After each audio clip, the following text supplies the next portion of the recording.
Michael Hart opened his eyes to a world he didn't recognize. The cold, hard ground beneath him was a far cry from the luxurious bed he vaguely remembered, but couldn't quite place. Surrounded by overflowing trash cans and walls covered in graffiti, he found himself in a dirty alley that reeked of urine and rotting food. As he sat up, his head pounding, Michael tried to piece together how he ended up here. But his mind was a blank slate, save for one crucial detail: his name. Everything else about his identity, his past, and how he came to be in this alley was a mystery. Panic set in as Michael patted down his pockets, searching for any clue to his identity. No wallet, no phone, no keys. Nothing but the dirty clothes on his back and a gnawing feeling of emptiness in his stomach. He stood up, legs shaky, and stumbled towards the alley's entrance. The bustling street beyond the alley was a stark contrast to the quiet squalor he'd woken up in. People rushed by, engrossed in their own lives, barely sparing a glance for the disheveled man emerging from the shadows. Michael approached a well-dressed woman, his voice hoarse as he asked for help. She quickened her pace, clutching her purse tighter as she hurried away. This scene repeated itself several times. Each person Michael approached either ignored him completely or treated him with suspicion and fear. The reality of his situation began to sink in. To the world, he was just another homeless person, invisible and unwanted. As the day wore on, Michael's hunger and thirst became unbearable. He spotted a group of people gathered near a park bench, sharing food from paper bags. They were clearly homeless, their appearances similar to his own. Michael hesitated, torn between his desperate need for sustenance and an inexplicable reluctance to join them. One of the men from the group noticed Michael watching them. Instead of hostility, his weathered face showed a glimmer of understanding. He beckoned Michael over with a nod. Swallowing his pride, Michael approached the group. "Name's Jake," the man said, offering Michael a half-eaten sandwich. "You look like you could use this more than me." Michael accepted the food gratefully, introducing himself as he took a bite. The simple act of kindness from Jake brought tears to his eyes, though he couldn't explain why. As Michael ate, Jake shared his own story. He'd once been a high school teacher, respected and comfortable. But a series of personal tragedies led him to seek solace in alcohol. One thing led to another, and he lost his job, his home, and his family. Now the streets were his home, and fellow homeless individuals, his family. Jake's story stirred something in Michael, a sense of familiarity, perhaps, or a warning from a past he couldn't remember. He listened intently, trying to glean any information that might trigger his own memories. As night fell, Jake offered to show Michael the ropes of street life. He explained the safest places to sleep, which shelters were the best, and how to avoid trouble with the police. Michael absorbed the information, still struggling to accept that this was now his reality. That night, as Michael lay on a piece of cardboard in a hidden corner of the park, he stared up at the stars barely visible through the city's light pollution. Who was he? What events had led him to this point? And more importantly, was there anyone out there missing him? With these questions swirling in his mind, Michael drifted into an uneasy sleep, unaware that his journey of self-discovery was only just beginning. The coming days would challenge everything he thought he knew about himself and force him to confront truths he never imagined. Days blended into weeks as Michael adapted to life on the streets. He fell into a routine of scrounging for food, seeking shelter, and trying to piece together his past. The fragments of memory that surfaced were frustratingly vague. Flashes of boardrooms, expensive suits, and high-rise offices that seemed to belong to another life entirely. One crisp morning, Michael found himself in line at a local homeless shelter. The smell of hot food drew a crowd of people in various states of dishevelment. As he shuffled forward with the line, he noticed a young woman handing out trays of food. There was something about her that caught his attention, a familiar glint in her eye perhaps, or the way she carried herself with quiet determination. The woman, Sarah, moved efficiently down the line, offering a kind word to each person she served. When she reached Michael, their eyes met, and she froze. The ladle in her hand clattered to the floor, splashing soup on her shoes. But she didn't seem to notice. "Dad?" she whispered, her voice a mix of disbelief and something else. Anger, perhaps, or pain. Michael stared at her, confusion etched on his face. "I'm sorry," he said. "I think you must have me confused with someone else." Sarah's expression hardened. She called over a colleague to take her place and gestured for Michael to follow her to a quiet corner of the room. Once there, she turned to face him, her eyes searching his face for any sign of recognition. "Don't you know who I am?" she demanded. "It's me, Sarah, your daughter." The word daughter hit Michael like a physical blow. He stumbled back, gripping a nearby table for support. I don't remember," he stammered. "I'm sorry, but I don't remember anything about my past." Sarah's anger deflated, replaced by a mix of concern and suspicion. "What do you mean, you don't remember? How can you not remember your own daughter?" Michael explained his situation, waking up in the alley, the memory loss, his weeks on the street. As he spoke, Sarah's expression softened, but the pain in her eyes remained. "I've been looking for you for years," she said quietly. "You disappeared when I was 15. Mom said you'd abandoned us, but I never believed it. I knew something must have happened to you." The revelation that he had a family, a daughter who had been searching for him, shook Michael to his core.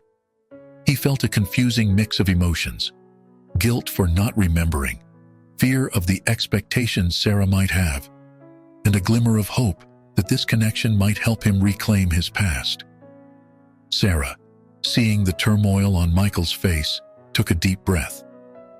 "Look," she said, "I know this is a lot to take in, for both of us. But would you be willing to talk? Maybe over coffee? I have so many questions, and even if you can't answer them, I need to understand." Michael nodded, overwhelmed but grateful for the opportunity. As they left the shelter together, he couldn't help but notice the curious glances from the other volunteers and homeless individuals.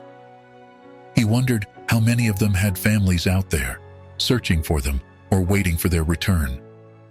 Over coffee, Sarah shared stories of her childhood, of the years following Michael's disappearance. She spoke of her mother's bitterness, of her own struggle to move forward while always looking back. Michael listened intently, trying to reconcile this history with the blank slate of his mind. "I don't know if I can be the father you remember or the one you've been looking for," Michael said honestly. "I don't even know who I am anymore." Sarah reached across the table, hesitating before placing her hand on his. "Maybe we can figure it out together," she suggested. "I'm not expecting miracles, but I'd like to try, if you're willing." As they parted ways that evening, Michael felt a mix of hope and trepidation. He had a daughter, a link to his past, but he also had a new identity forged on the streets, and reconciling the two seemed an impossible task. Returning to his makeshift bed that night, Michael pondered the day's events. He had spent weeks trying to recover his memories, and now that a piece of his past had found him, he wasn't sure if he was ready for it. The man Sarah knew as her father seemed like a stranger to him. Could he ever become that person again? Did he even want to? As he drifted off to sleep, Michael resolved to take things one day at a time. He couldn't change the past, couldn't magically become the father Sarah had lost. But perhaps, together, they could forge a new relationship, one built on who they were now, rather than who they had been. The encounter with Sarah had opened a door, but what lay beyond it remained to be seen. Michael's journey of self-discovery was far from over. In fact, it felt like it had only just begun. In the days following their reunion, Michael and Sarah embarked on a mission to uncover his past. They started with the places Sarah remembered from her childhood, the neighborhood where they once lived, the park where Michael used to take her for ice cream, and the office building where he had worked. As they stood outside the imposing skyscraper that housed Tech Future, the company Michael had apparently founded, Sarah noticed her father's unease. "Does anything look familiar?" she asked gently. Michael shook his head, frustration evident in his voice. "It's like looking at a photograph of someone else's life. I know I should recognize it, but there's just nothing." They decided to approach some of Michael's former colleagues. Sarah had managed to arrange a meeting with his old assistant, Jennifer, who agreed to see them in a nearby cafe. Jennifer's eyes widened as she saw Michael, taking in his disheveled appearance. "My God, Michael," she breathed. "What happened to you?" As they explained the situation, Jennifer's shock turned to sympathy. She began to share stories about Michael's time at Tech Future, his driven nature, his innovative ideas, and his sometimes ruthless business tactics. "You were brilliant," Jennifer said, "but not always kind. There were rumors about unethical practices, about you pushing too hard for results at any cost." Michael listened, trying to reconcile this image with the person he had become. The stories stirred something in him. Fleeting images of board meetings, heated arguments, and late nights poring over spreadsheets. As they left the cafe, Sarah noticed Michael's troubled expression. "Are you okay?" she asked. Michael nodded slowly. "It's strange, hearing about myself like that.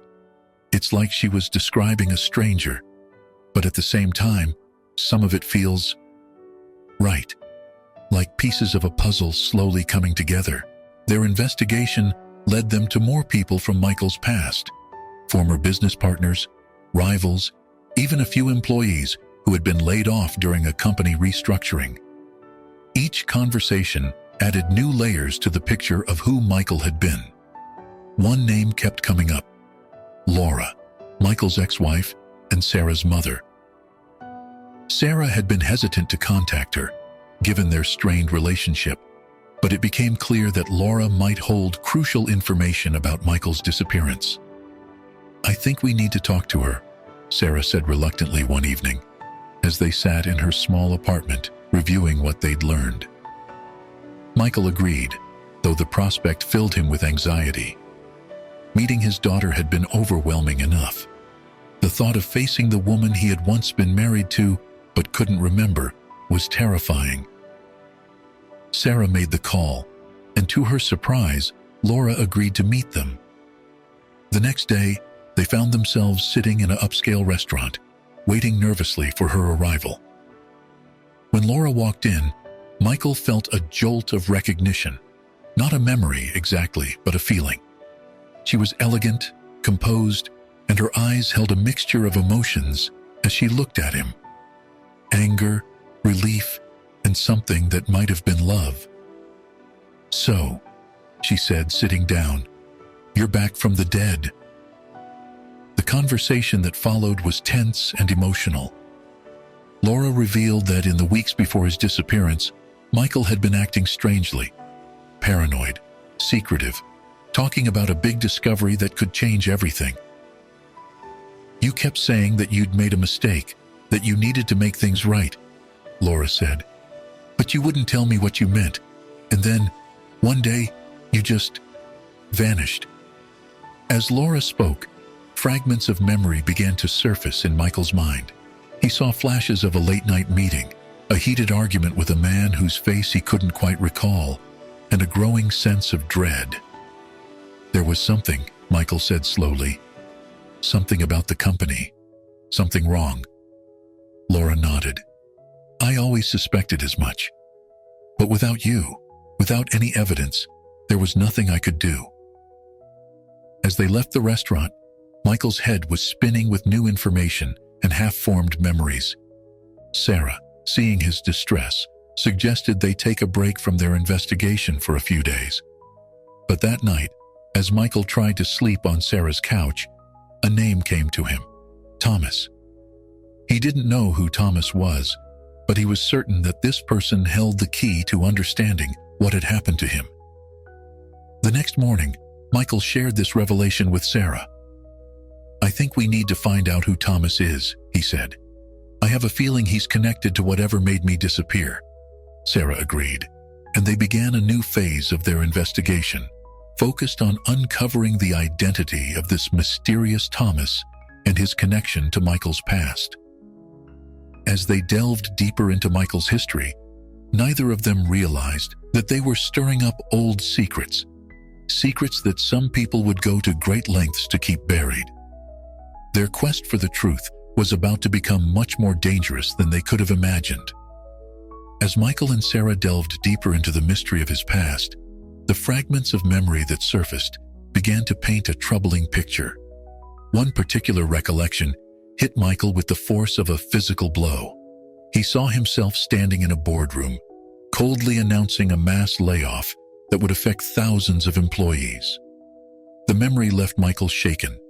He sat on a park bench, head in his hands, as Sarah watched him with concern. "What kind of person was I?" Michael asked, his voice barely above a whisper. "These people I've been hearing about, the ruthless businessman, the absent father, the man who'd throw away lives for profit, I don't know if I want to be that person again." Sarah sat beside him, unsure how to comfort the man who was both her father and a stranger. "People change, Dad," she said softly. "Maybe this is a chance for a fresh start." But Michael couldn't shake the feeling of guilt. As more memories surfaced, he found himself torn between the desire to reclaim his old life and the fear of becoming the man he was beginning to remember. That evening, Michael sought out Jake, the homeless man who had first helped him on the streets. He found Jake in his usual spot under a bridge, sharing a bottle with some other street dwellers. "Well, look who it is," Jake said, offering Michael a crooked smile. "Heard you found your way back to the land of the living. What brings you back to our humble abode?" Michael sat down beside Jake, declining the offered bottle. He explained his dilemma, the conflict between his past and present selves. Jake listened intently, then let out a long sigh. "You know," he said, "when I first ended up on the streets, I spent years beating myself up over the mistakes I'd made. The drinking, the fights, losing my job and my family. But you know what I realized? The past is the past. You can't change it, but you can learn from it." Michael pondered Jake's words. "But how do I reconcile who I was with who I am now?" "Maybe you don't," Jake replied. "Maybe you take the lessons from both and become someone new, someone better." As Michael made his way back to Sarah's apartment, Jake's advice echoed in his mind. He found Sarah waiting up for him, worry evident on her face. "I've been thinking," Michael said as he sat down across from her, "about who I was and who I want to be. I don't think I can just step back into my old life as if nothing happened." Sarah nodded, a mix of relief and disappointment crossing her face. "I understand," she said, "but where does that leave us? Where does that leave your life?" Michael reached out and took her hand. "I don't know yet. But I do know that I want you to be a part of it, if you'll have me. Not as the father I was, but as the person I am now, and the person I'm trying to become." Tears welled up in Sarah's eyes. "I'd like that," she said softly. Their moment was interrupted by a news alert on Sarah's phone. She glanced at it, then did a double take. "Dad," she said, her voice urgent, "you need to see this." The screen showed a press conference for Tech Future, Michael's old company. The CEO was announcing a revolutionary new product, one that promised to change the face of personal technology forever. As Michael watched, a chill ran down his spine. Something about the announcement felt wrong, tugging at the edges of his fragmented memory. "Sarah," he said slowly, "I think this is connected to why I disappeared. There's something not right about this product. I can feel it." Sarah looked at him, concern etched on her face. "What do you want to do?" Michael took a deep breath, feeling the weight of his decision. "I think I need to go back to Tech Future to find out what's really going on." "But that could be dangerous," Sarah protested. "What if the people who made you disappear are still there?" Michael nodded grimly. "That's a risk I'll have to take. I can't just stand by and let something bad happen if I have the power to stop it."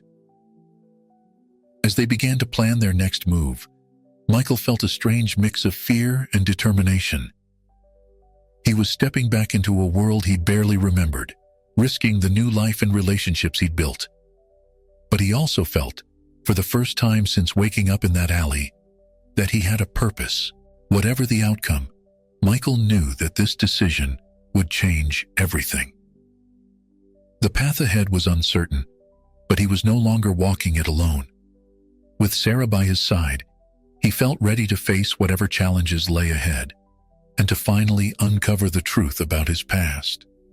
Michael and Sarah spent the next few days gathering information about Tech Future's new product.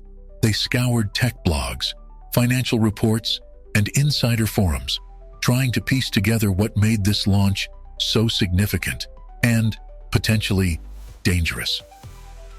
The product, dubbed Neuralink, was touted as a revolutionary brain-computer interface. It promised to enhance cognitive functions, allow for direct mental control of devices, and even enable a form of technologically mediated telepathy. The implications were staggering, and the public was buzzing with excitement. But as Michael delved deeper into the technical specifications, a sense of dread grew in the pit of his stomach. Something about the neural interfacing technology seemed familiar, triggering flashes of late-night research sessions and heated arguments in his fragmented memory. "Sarah," Michael said one evening, looking up from a stack of printouts, "I think I remember working on something like this before I disappeared, but it wasn't ready. There were problems." Sarah leaned in, her brow furrowed with concern. "What kind of problems?" Michael shook his head, frustration evident in his voice. "I can't remember the details, but I know it was serious, dangerous even. We decided to shelve the project indefinitely."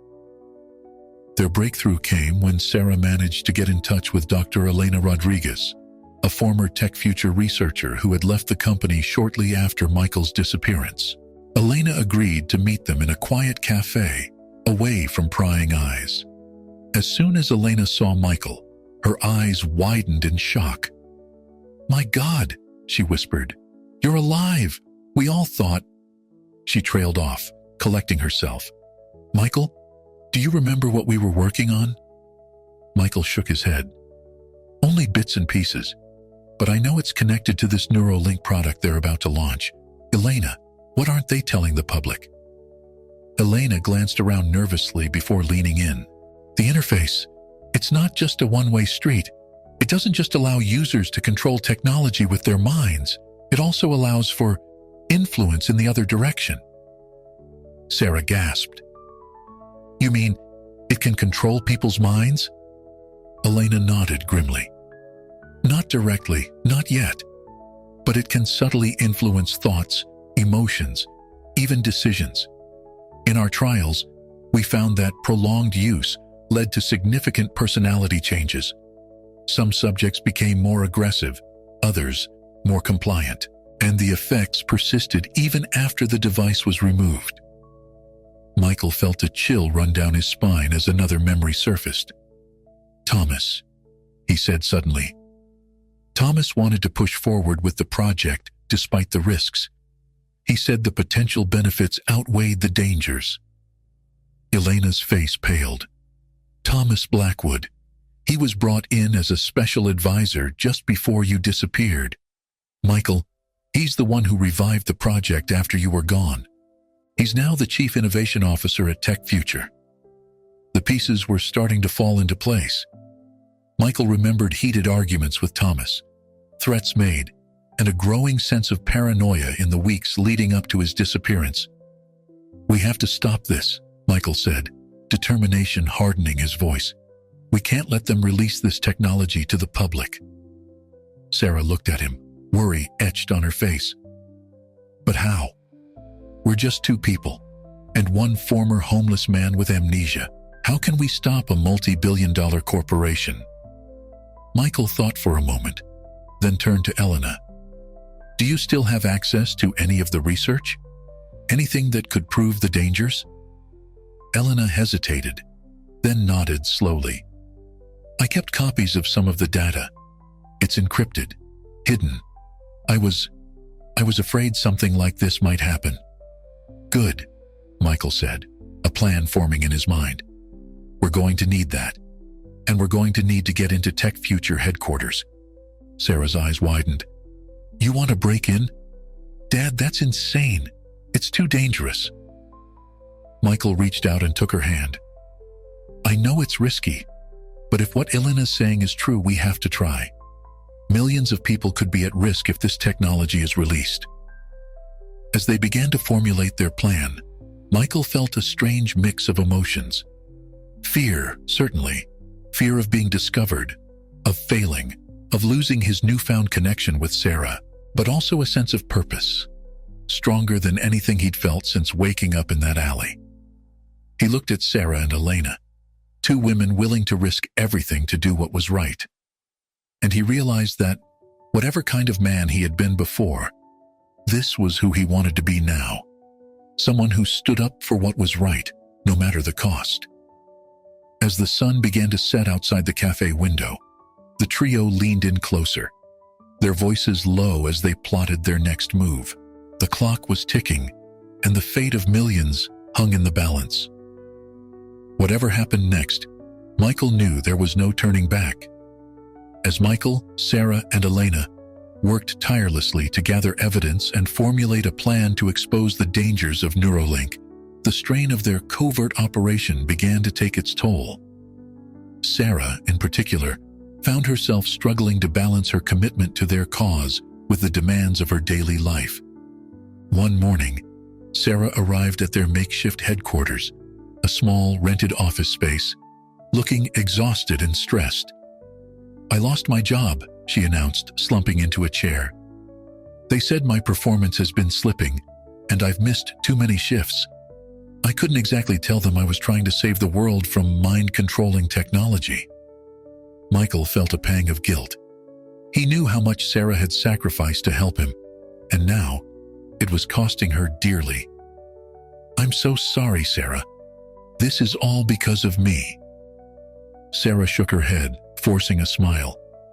"No, Dad, this is important. It's bigger than just us. But I don't know how I'm going to pay rent next month." Michael watched helplessly as Sarah buried her face in her hands. He wanted to help, to fix everything for her, but he felt powerless. His old life as a wealthy tech magnate seemed like a distant dream, and now he couldn't even provide for his own daughter.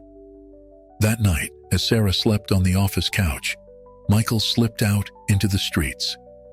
He found himself wandering back to the areas he'd frequented during his time as a homeless man.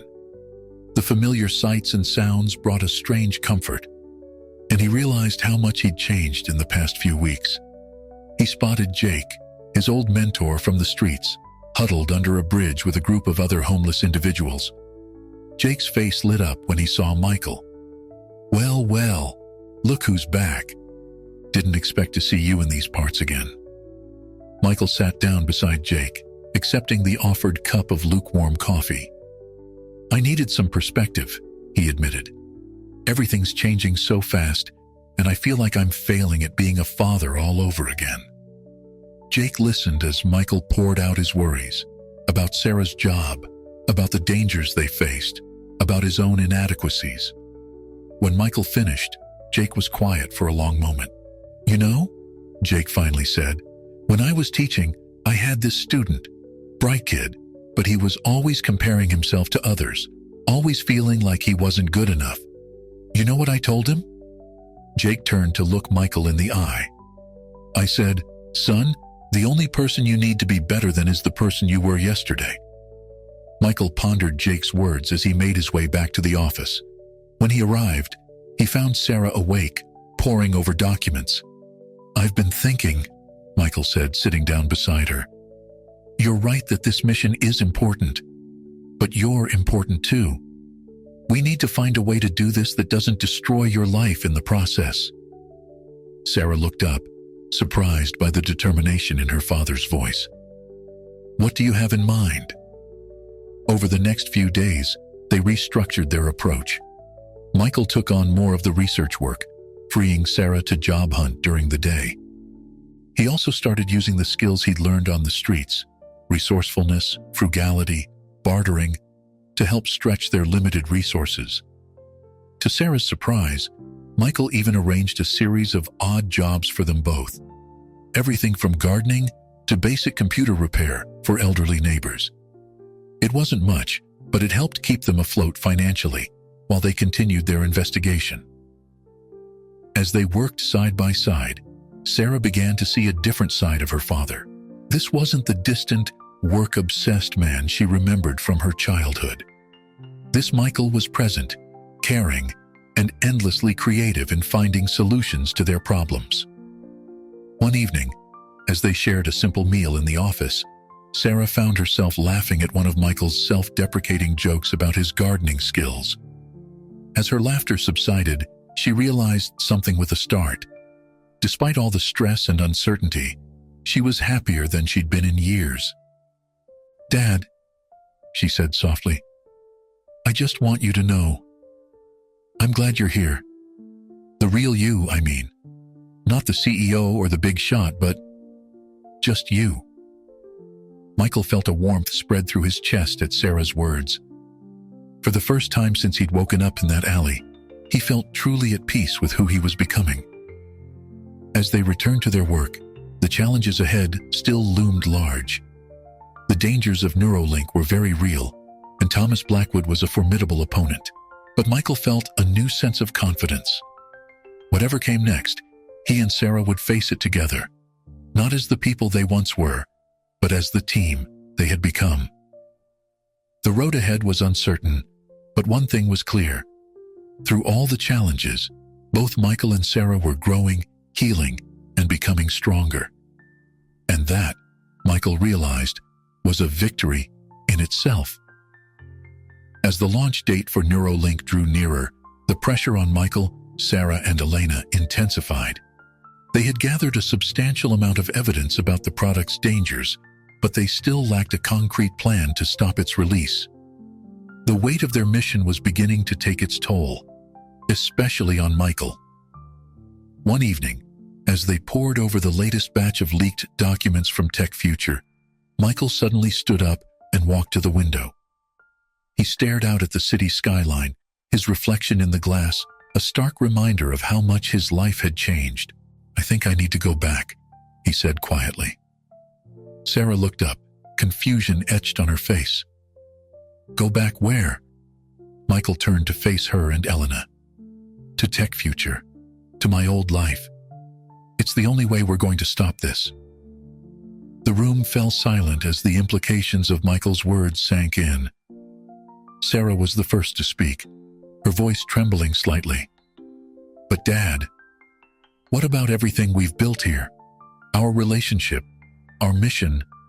Are you sure you want to risk all that? Michael moved to sit beside his daughter, taking her hand in his. Sarah, I'm not talking about going back permanently, but I think I need to confront Thomas directly. Use my old connections, my old influence. It might be our best shot at exposing the truth about Neuralink. Elena nodded slowly. He's right. An insider whistleblower, especially one of Michael's former status, would be much more credible than anonymous leaks. Sarah's grip on Michael's hand tightened. But it's dangerous. What if Thomas realizes you remember?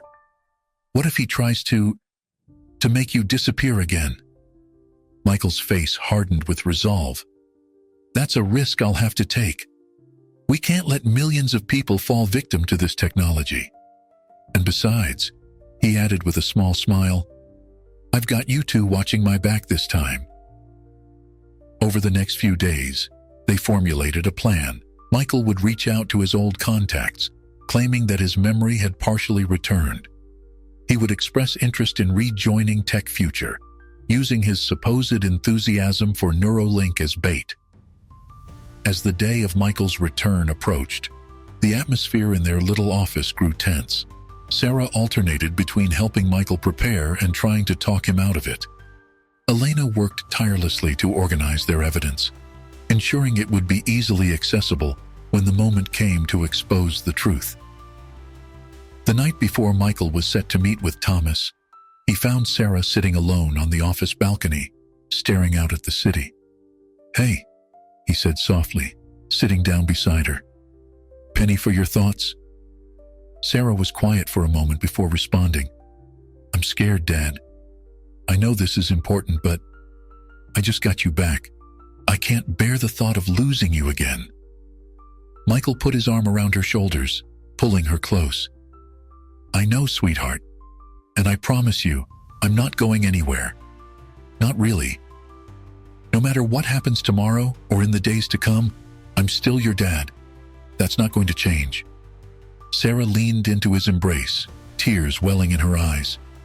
"It's just, you're different now. Better, I think. More present. More you. I'm afraid that going back to that world might change you again." Michael considered her words carefully. "You know, when I first woke up in that alley, I was nobody, just a blank slate. And that was terrifying. But it was also an opportunity. I got to choose who I wanted to be, free from the baggage of my past." He turned to look Sarah in the eye. "I'm choosing this, Sarah. I'm choosing to fight for what's right, to be the kind of father you deserve, and no amount of money or power could make me give that up again." As they sat there, the city lights twinkling below them, Michael felt a sense of peace settle over him. Tomorrow would bring challenges, dangers, and difficult choices. But he knew, with a certainty that surprised him, that he was making the right decision. In the morning, Michael stood before the mirror, dressed in a suit that felt both familiar and foreign. Sarah helped him adjust his tie, her hands steady despite the worry in her eyes. "Ready?" she asked. Michael took a deep breath, thinking of all they had been through, all that was at stake. He thought of the man he had been, the man he had become, and the man he was choosing to be. "Ready," he replied.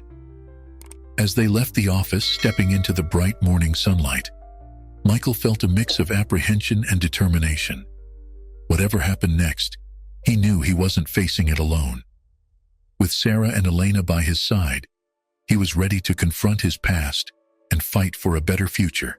The decision had been made. Now it was time to act. Michael's return to Tech Future headquarters was surreal. As he walked through the gleaming lobby, memories flooded back, some crisp and clear, others still frustratingly vague.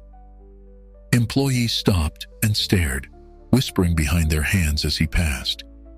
He was a ghost returned to life, and his presence sent ripples through the building. Sarah and Elena were stationed nearby, monitoring the situation from a rented van filled with surveillance equipment. They watched through hidden cameras as Michael was escorted to Thomas Blackwood's office on the top floor. Thomas rose as Michael entered, his face a mask of surprised pleasure.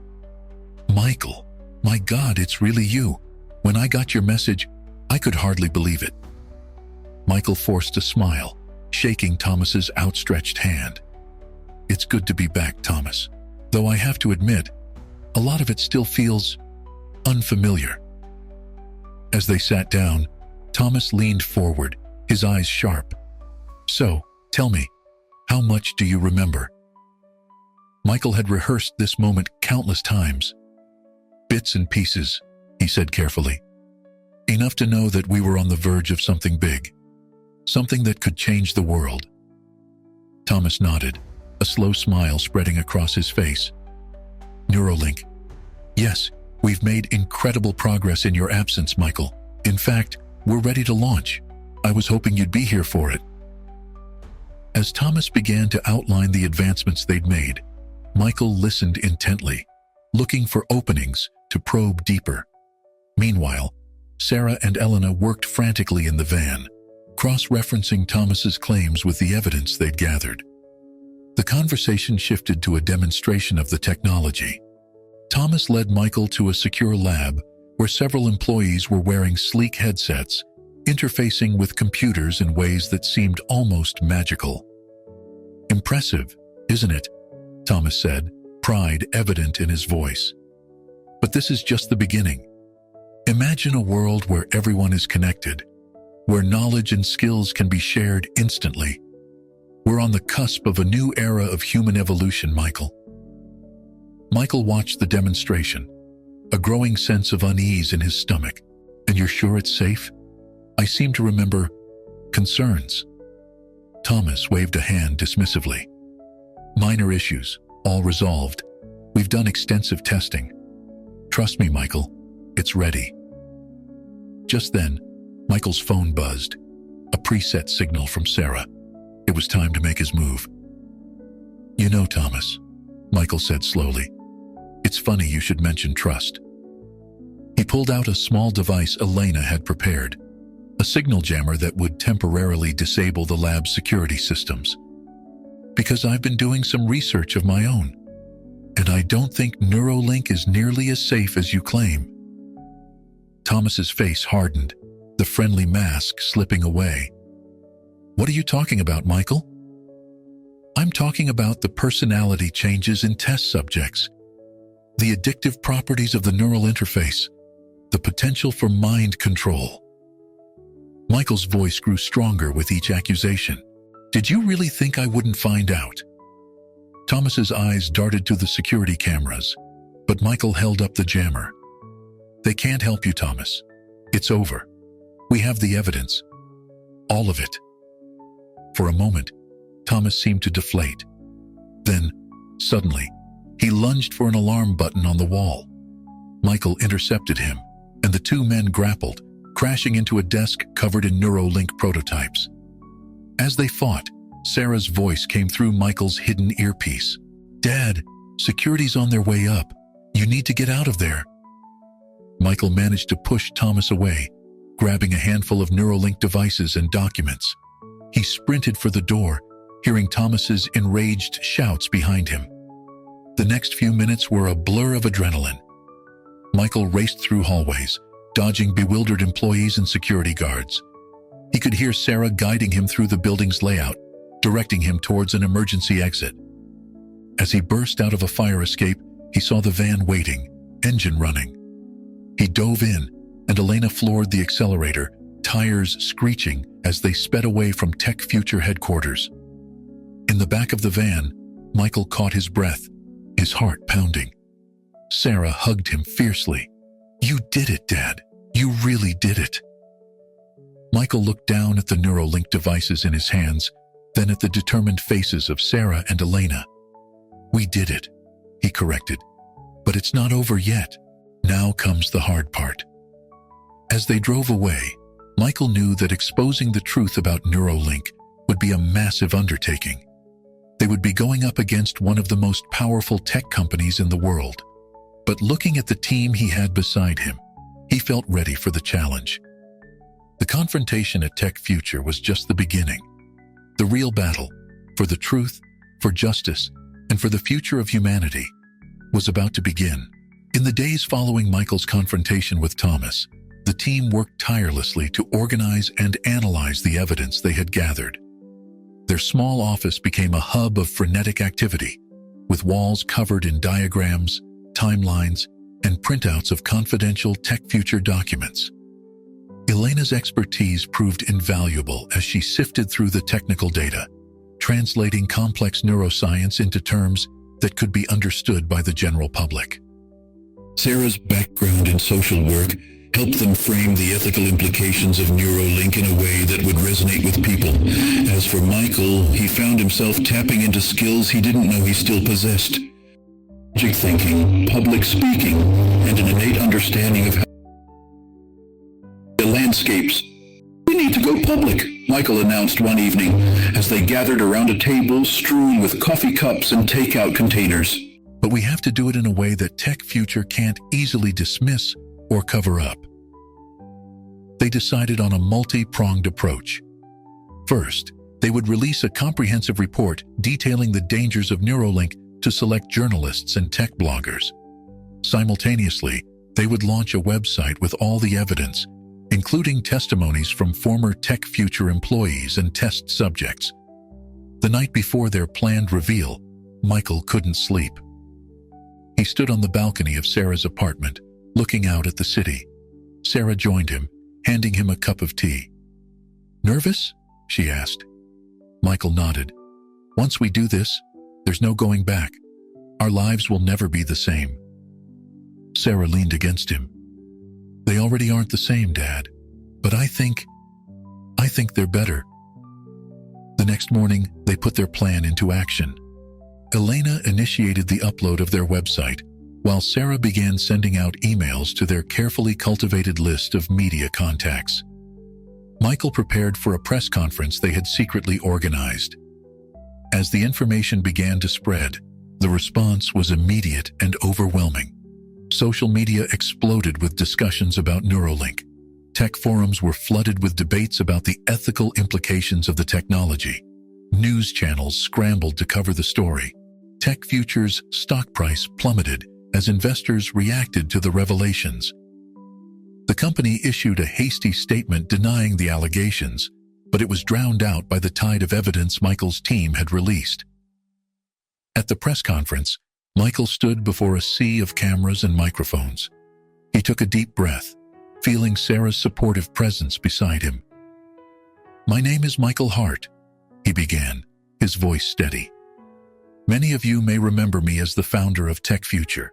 Others may have seen me more recently on the streets, a homeless man with no memory of his past.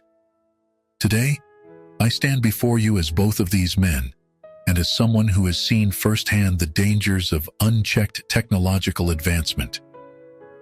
He went on to detail the true nature of Neuralink, explaining how the technology could be used to influence thoughts and behavior. He spoke of the ethical violations, the covered-up test results, and the potential for widespread abuse. "I bear my share of responsibility for the creation of this technology," Michael said, his voice thick with emotion. "That's why I'm here today. To make amends, to protect the people I once sought to exploit, to ensure that the power to control minds remains where it belongs, with individuals, not corporations." As Michael spoke, Sarah monitored the online reaction. Hashtags related to Neuralink and Michael's revelation were trending worldwide. They had accomplished their goal, but the fight was far from over. There were hearings to attend, interviews to give, and a public hungry for more information. One evening, as they watched a news report about the ongoing investigations, Sarah turned to Michael. "So what now?" she asked. "Do you go back to being Michael Hart, tech mogul?" Michael shook his head, a small smile on his face. "No, I don't think so. That part of my life is over, but I think there's still work to be done. People need to understand the implications of the technology we're creating. They need advocates." Elena nodded enthusiastically. "We could start an organization, focus on tech ethics, education, advocacy." As they began to discuss this new possibility, Michael felt a sense of purpose stronger than anything he'd experienced before. He had been given a second chance, not just at life, but at making a real difference in the world. The truth had been revealed, but it was only the beginning. The real work, the work of changing minds, shaping policies, and ensuring a more ethical technological future, was just beginning. And Michael was ready for the challenge. As the dust began to settle from the Neuralink revelation, Michael, Sarah, and Elena threw themselves into establishing their new organization, which they named Tech Ethics Now. The group quickly gained traction, with Michael's story and their collective expertise lending credibility to their cause. However, as they delved deeper into the world of tech ethics and corporate accountability, they began to uncover layers of complexity they hadn't anticipated. The web of connections and motivations behind Neuralink seemed to stretch far beyond Tech Future and Thomas Blackwood. One rainy afternoon, as they were sifting through a new batch of leaked documents, Elena let out a gasp. "Michael, Sarah, you need to see this." The document was an email chain, buried deep in Tech Future's archives. As Michael read it, he felt the blood drain from his face. The emails detailed the original conceptualization of Neuralink, including its potential for subtle mind manipulation. But the most shocking revelation was the identity of the project's true architect, Laura Hart, Michael's ex-wife and Sarah's mother. This can't be right," Sarah stammered, her voice shaking.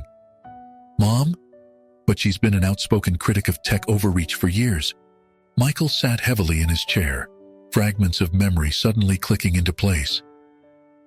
"It was Laura," he said softly. "She came up with the core concept. But when I saw the potential for abuse, I wanted to shut it down. We fought about it. That's the last thing I remember before waking up in that alley." The revelation sent shockwaves through their tight-knit group. Sarah was devastated, struggling to reconcile this new information with her image of her mother. Michael found himself reevaluating everything he thought he knew about his past. As they dug deeper, a chilling picture emerged. Laura had orchestrated the entire Neuralink saga from behind the scenes. She had manipulated Thomas into reviving the project, knowing that Michael would eventually resurface to stop it. The public outcry and increased scrutiny of tech companies had been her goal all along. "But why?"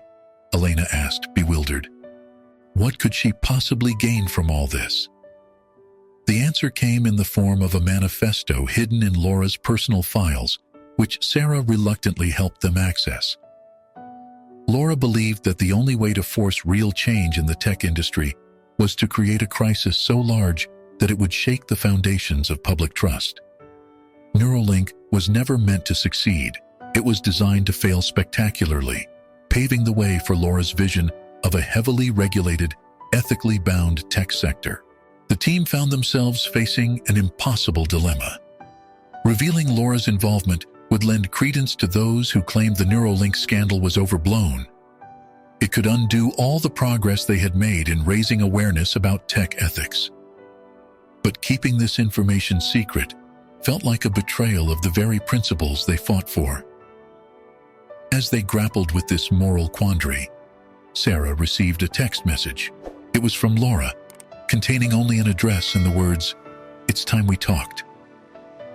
The meeting took place in a quiet park. Laura sat on a bench, looking older and more tired than Sarah remembered. When she saw Michael, her eyes widened in genuine surprise. "So, you really did lose your memory," she said softly. "I wasn't sure." What followed was a long, painful conversation. Laura explained her motivations, her fears about the unchecked power of tech companies, and her belief that only a seismic event could bring about real change. "I never meant for you to get hurt, Michael," she said, her voice cracking. I thought you'd just leave, start a new life somewhere. I never imagined." Michael listened in stunned silence, years of lost memories flooding back. He remembered their passion, their shared vision for changing the world, and the ideological rift that had torn them apart. Sarah, tears streaming down her face, confronted her mother about the pain and chaos she had caused. "How could you do this? To Dad, to me, to all those people who trusted you?" Laura's response was both a justification and a plea for understanding. "I did what I thought was necessary. The world is changing so fast, and the potential for abuse is enormous. Someone had to do something drastic." As the conversation wound down, Michael, Sarah, and Laura found themselves at a crossroads. The truth of Laura's involvement could reshape the entire narrative around Neuralink and tech ethics, but it could also provide a unique opportunity to deepen the conversation about the complex moral challenges facing the industry. Michael looked at Sarah, seeing his own conflict reflected in her eyes. They had fought so hard for truth and transparency. Could they now justify keeping this secret? And if they revealed it, how could they do so in a way that wouldn't undermine the important work they had done? As the sun began to set, casting long shadows across the park, the three of them sat in contemplative silence. The choices they would make in the coming days would have far-reaching consequences, not just for their family, but for the future of technology and society. The final twist had been revealed, but the true test of their principles and their relationships was only just beginning. People were sharing their own stories of tech addiction and corporate overreach. The tide of public opinion was turning. In the days that followed, the fallout was massive. Government agencies launched investigations into tech future. Tech watchdog groups called for stricter regulations on brain-computer interfaces. Thomas Blackwood and several other tech future executives were forced to resign. For Michael, Sarah, and Elena, the victory was bittersweet.